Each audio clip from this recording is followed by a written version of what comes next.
안녕하세요, 시청자 여러분. 사이언스 리더 제8화 시작하겠습니다.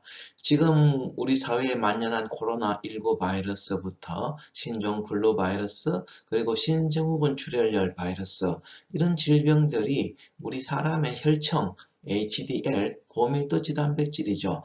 여기에 어떤 영향을 미치고 고밀도 지단백질은 어떻게 이러한 항바이러스 기능을 가지고 있는지에 대해서 구체적으로 알아보도록 하겠습니다.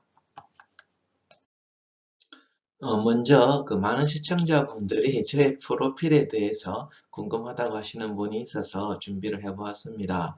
저는 단백질을 연구했고요. 그 중에서도 콜레스테롤을 운반하는 단백질, 우리가 지단백질이라고 부르죠. 이 지단백질에 대해서 한 30년, 제가 대학원에 들어간 것이 1992년이니까 이제 거의 30년이 다 되어 가는군요.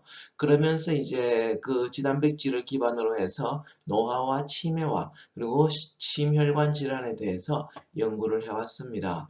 그 중에 이제 특히 사회적으로 좀 재미있었던 것은 이제 2014년도에 제 황금알에 출연해서 그때 한 두세 번 정도 나갔던 걸로 기억하는데, 이런 콜레스테롤이나 혹은 혈청의 피 검사를 건강검진하면 받는 결과에 보는 법에 대해서 이제 출연을 한 적이 있고요.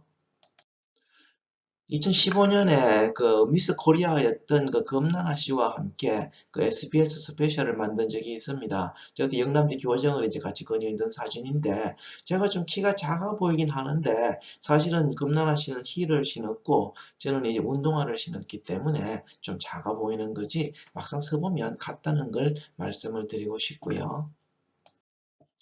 그리고 이제 생로병사의 비밀에 여러 번 출연을 했고, 특히 트랜스 지방이 얼마나 해로운가에 대해서 이제 연구 결과를 발표한 적이 있습니다. 네, 오늘의 학습 내용은 세균하고 바이러스가 어떻게 차이가 나는가, 그리고 매년 찾아오는 이 바이러스에 대해서 우리가 어떻게 대비할 것인가에 대해서 말씀드리고, 특히 코로나19와 같은 바이러스가 왜 신장을 공격하는가, 특히 이 콩팥이죠. 이 콩팥이 왜 위험한지에 대해서 말씀을 드리고요. 그 다음에 이제 신종플루나 혹은 신종후군 출혈열에 의해서 한탄 바이러스죠. HDL이 어떤 변화를 겪게 되고, 특히 감염 질병에 대한 HDL의 농도가 얼마일 때 제일 감염 질병이 최저였다는 것을 말씀드리고자 합니다. 네, 이 슬라이드에는 1급 감염병부터 이 4급 감염병까지 질병관리본부가 이제 분류한 것을 제가 가져왔습니다. 1급에는 17종이 있습니다. 보시면 신종 코로나부터 에볼라, 사스, 메르스, 특히 여기 많은 이제 바이러스성 질병들이 여기에 나열이 되어 있고요. 이들은 매우 전파력이 높습니다. 그리고 이들은 이들은 모두 사람 간 직접 전염이 가능합니다. 즉 인대인 전염이 가능하고요. 여기 나와 있지는 않지만 남아메리카 출혈열, 크리미안 콩고 출혈열, 조금 전에 나왔던 한타 바이러스들이 일으키는 질병입니다. 그리고 2급에는 이제 백일해, 유행성 이하선염, 풍진, 폴리오, 소아마비 바이러스죠. 그다음 수막구균, 여기서부터는 이제 세균도 들어갑니다. 그래서 1급은 모두 바이러스 질병이었다면 2급에서는 세균과 바이러스가 이제 같이 있는, 이제 세균도 일으킬 수 있고 바이러스도 일으킬 수 있는 질병들이고요. 이제 3급부터는 바이러스와 세균과 혹은 원충류, 이런 말라리아는 이제 원충류가 일으키죠. 그리고 또 이런 진드기, 혹은 4급에 가면 이제 회충, 이런 것들이 또 이제 기생충들이죠. 이런 기생충들이 일으킬 수 있는 질병이 됩니다. 그래서 1급은 사람 대 사람 감염이 가능한 것들이고요. 이후로 갈수록 사람 간 전염은 직접적으로 가능하지는 않지만 어떤 매개체를 통해서, 그게 이제 기생충이든 혹은 어떤 들쥐나 이런 분변의 배설물 같은 것들, 이런 것들에 의해서 일으키는 것들이 됩니다. 그래서 어떤 질병의 위급함 때문에 이제 나눈 것이 아니라 얼마나 전파력이 강한가에 의한 관점에서 나눈 것이죠. 사실은 이 코로나도 마찬가지고요. 이런 신종 코로나도 마찬가지고, 인플루엔자, 독감도 마찬가지지만 젊은 사람들은 잘 죽지 않습니다. 건강한 사람이 문제 안 되는 게 감기로 지나가는 것들이 불과한 것들이죠. 네, 아직도 그 많은 분들이 이 바이러스하고 세균을 혼동하는 분이 많습니다. 두 개를 같다고 생각하시는 분들이 많은데 엄연히 다릅니다. 여기에 보시면 세균이 일으키는 질병은 인후염, 기도감염, 요도감염이 있습니다. 이런 것들은 이제 항생제를 처방해서 다스릴 필요가 있죠. 세균의 질병에는 항생제를 써야 합니다. 써야 할 때가 많습니다. 그러나 감기, 콧물, 목서림, 독감 이것들은 전부 다 바이러스가 일으키는 것들이죠. 여기에는 항생제를 쓸 이유가 없습니다. 왜냐하면 바이러스는 항생제로 죽지 않습니다. 그러니까 괜히 바이러스 질병에 항생제를 쓰면 항생제 오남용의 문제만 일으킬 뿐인 거죠. 그리고 또이 바이러스인지 세균인지 불분명한 것들이 있습니다. 뭐 중이염이니 기관지염이니 이런 것들은 이제 의사의 판단에 따라서 항생제를 쓸 수도 있고 안 쓸 수도 있는 거죠. 그래서 우리나라가 특히 다른 나라, 미국보다 우리나라가 한국이 훨씬 더 이런 항생제 오남용의 문제가 많기 때문에 이런 그 바이러스 질병에 대해서는 항생제를 쓸 필요가 없다는 거죠. 왜냐하면 바이러스는 아직까지 생명체인지 생명체가 아닌지조차 불분명한 그냥 덩어리일 뿐입니다. 그러니까 얘가 공기 중에 떠 있으면 생명체가 아닙니다. 사람에게 들어오거나 숙주세포에게 들어와서 번식해야 그때부터 생명체인 특징을 가지는 것 뿐이죠. 그러나 세균은, 박테리아는 엄연한 생명체입니다. 그래서 스스로 살아갈 수 있는 독립적인 유기체죠. 그래서 세균한테는 항생제를 쓰는 것이고 바이러스에게는 쓸 필요가 없다는 겁니다. 네, 가장 흔한 바이러스 질병이죠. 그러니까 그 독감입니다. 여기 사실은 신종플루라고 해서 붙였는데 저는 신종이라는 말보다 사실 변종이라는 말이 더 정확하다고 봅니다. 왜냐하면 이런 많은 그동안 유행했던 독감들의 그 변종이 이런 그 헤마글루티닌이나 유라미니데이즈의 단백질, 여기 이제 헤마글루티닌 혹은 유라미니데이즈가 있습니다. 그래서 바이러스가 세포에 들어올 때 헤마글루티닌이 필요하고 그 다음에 이제 정식간 바이러스가 밖으로 빠져나갈 때 유라미니데이즈가 필요한데 이들의 단백질들에게 변이가 생기는 거죠. 변종이 생겨서 자꾸 우리가 감염이 되는 거죠. 그래서 과거에 H1N1에 감염됐는데 왜 또 다음 해 독감에 감염되느냐 하면 그때는 H1N1이 아니라 H2N2가 오기 때문입니다. 그래서 변종이 생겨서 바이러스가 이 치료약이 없는 거죠. 그러니까 이거는 신종이 아니라 변종이라고 보는 게 맞습니다. 이제 그 바이러스의 잠복기는 특히 독감인 경우에는 뭐 한 1에서 7일, 그 다음에 1에서 4일 정도 이내에 증상이 시작이 됩니다. 그리고 대부분의 증상은 이제 열이 나는 겁니다. 그리고 이제 물론 기침도 하고요. 그 다음에 이제 목이 굉장히 아프고요. 그 다음에 그 중에 여기 적어 있지 않지만 근육통이 굉장히 심합니다. 그래서 아주 극심한 근육통이 있고요. 독감과 감기가 다른 중요한 차이점 중에 하나는 감기는 콧물이 많이 나오는데 독감은 그렇게 콧물이 많이 나오지 않습니다.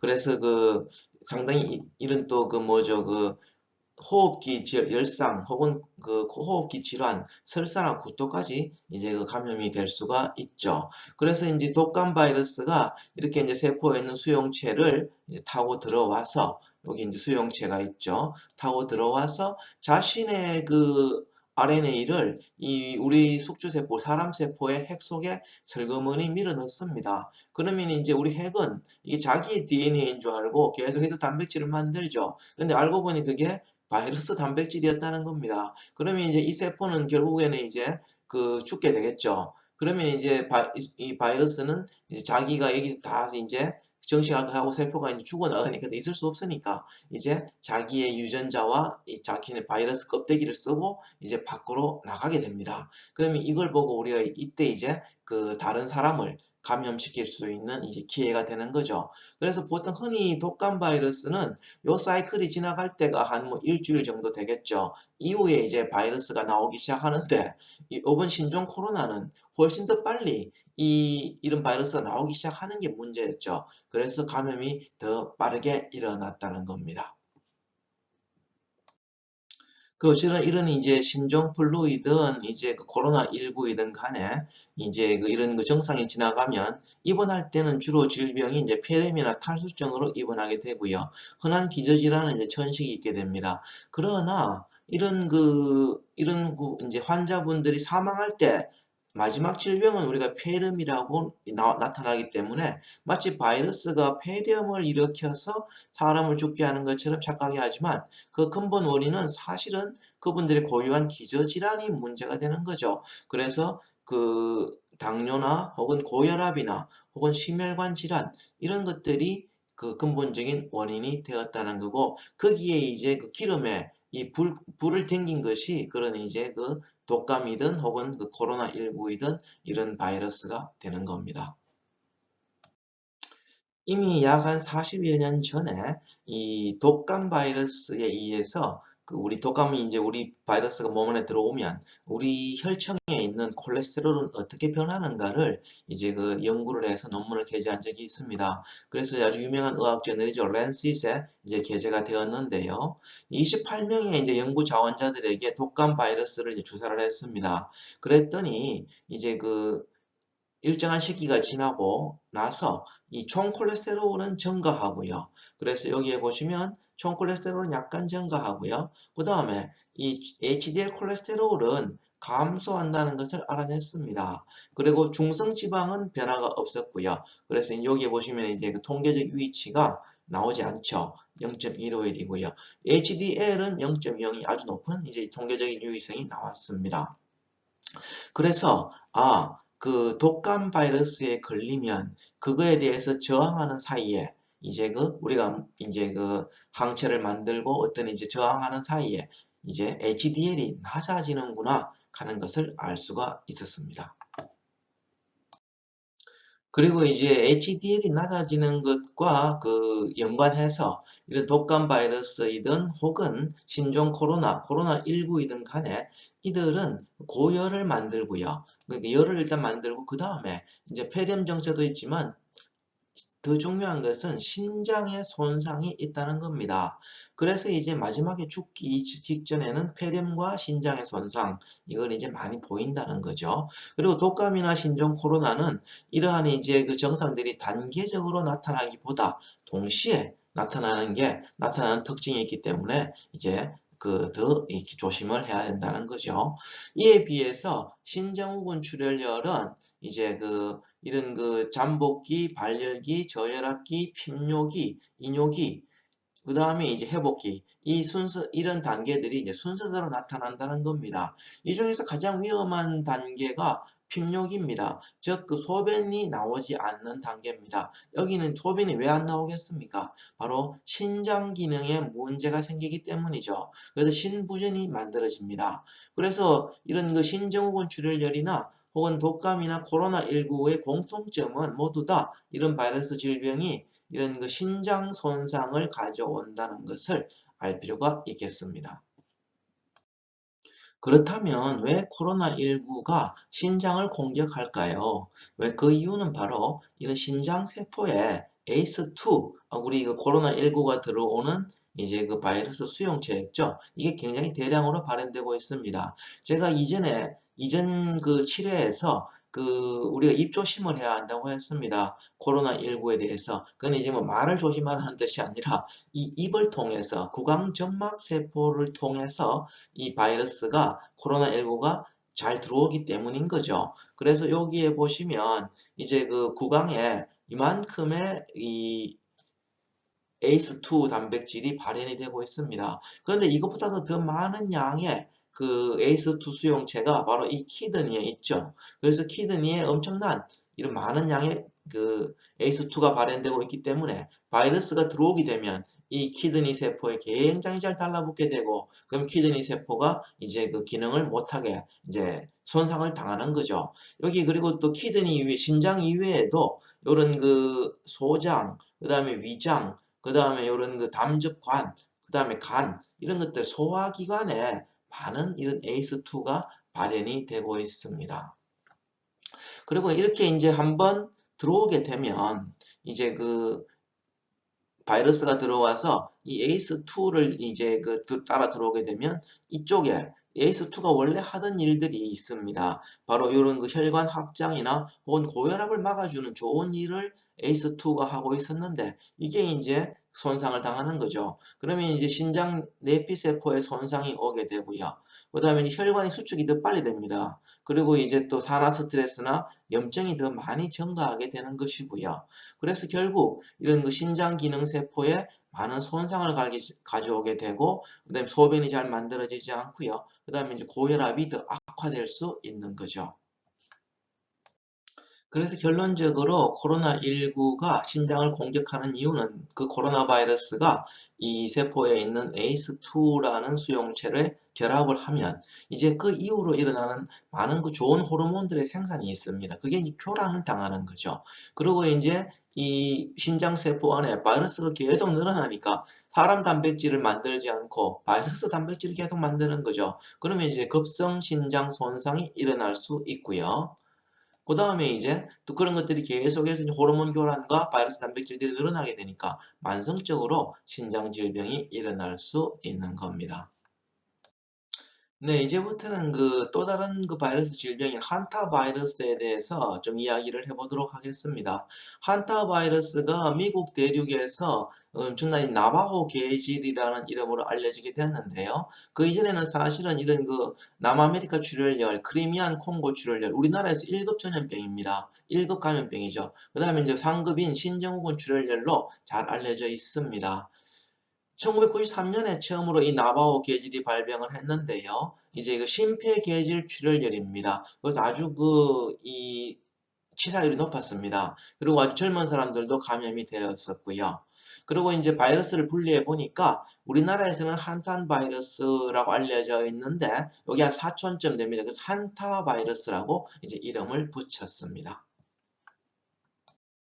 사실 아직 이 코로나19 바이러스는 이제 박쥐에서 유래해서 중간 숙주는 아직까지 우리가 잘 모릅니다만은 그 이후에 이제 사람에게 오면 또 사람과 사람 간의 감염이 가능하기 때문에 이제 무서운 거죠. 그리고 이런 스파이크가 있어서 스파이크 단백질, 이 S 프로테인이 이제 그 사람의 점막 세포에 있는 ACE2에 결합해서 이제 사람에게 침입하는 걸로 알려져 있습니다. 그런데 이 한탄 바이러스는 이 박쥐에서 유래한 것은 동일합니다만은 중간 속주로 이제 등줄지가 알려져 있고요. 그 다음에 사람에게 바로 들어오는 것이 아니라 여기에 그 중간 매개 곤충, 매개 이제 그 진드기나 혹은 응애 이런 것들이 이제 개입한다는 걸 잘 알려져 있습니다. 그리고 또 이 등줄지의 분변에 의해서 이 사람의 개입 이제 들어오는 걸 알려져 있는데 그 정확한 건 아직까지 밝혀져 있지 않습니다. 어쨌든 이제 이런 출혈열 콩팥 증후군, 신증후군 출혈열은 한타 바이러스에서 이에 일어나는 질병이다. 이렇게 이제 알려져 있고 그 중에 하나가 한탄강에서 발견되었다고 해서 한탄 바이러스라고 이름이 붙여졌습니다. 네, 동영상이 길어져서 이제 여기에서 한번 자르고 이제 다음 회로 그 두 번째 이야기로 넘어가도록 하겠습니다.